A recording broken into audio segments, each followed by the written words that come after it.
Okay, so this is my LabVIEW project. I had to record it with a camera because I was having no luck with the screen recorder. Anyway, so before I click run, I have to have these buttons powered on. I can change my waveform type here on my function generator: square wave, sawtooth, triangle. I can adjust the amplitude. Click the amplitude button. You'll notice this amplitude here. This is the increment that I want for my knob. I'm going to set it to 0.1 volts, and then I'm going to increase my amplitude to 2.2 volts.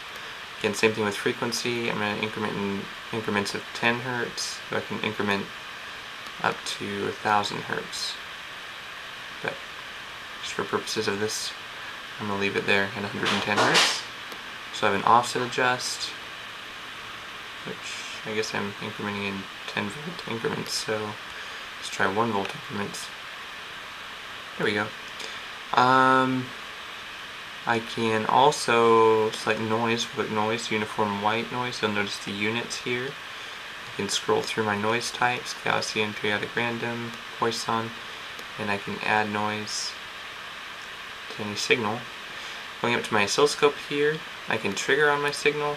I'm not going to do that though, because it seems to slow the whole thing down for the rest of it. So I'm just going to leave it untriggered for the purposes of this.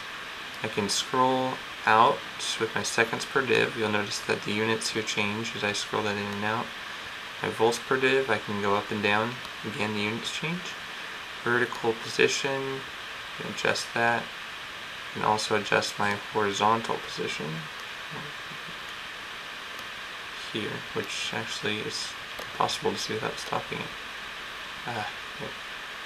So that one doesn't work very good, unfortunately. Start that up, I'm going to hit default setup, and I can just set it to whatever my default is, which turns out not to be very good for this particular waveform. I have a cursor mode here. I have two cursors. I can bring one out, I click cursor again, I can bring the other one out. This shows the value in seconds of the two cursors. Here's the FFT. If I hit the mode button, I'm going to zoom out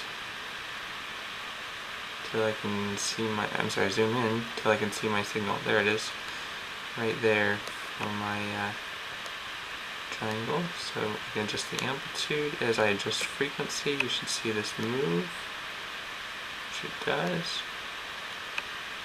And then there's the maximum and minimum. Again, I have cursor functions for that. Let me go and shut that off. And there's a sine wave, and that's it.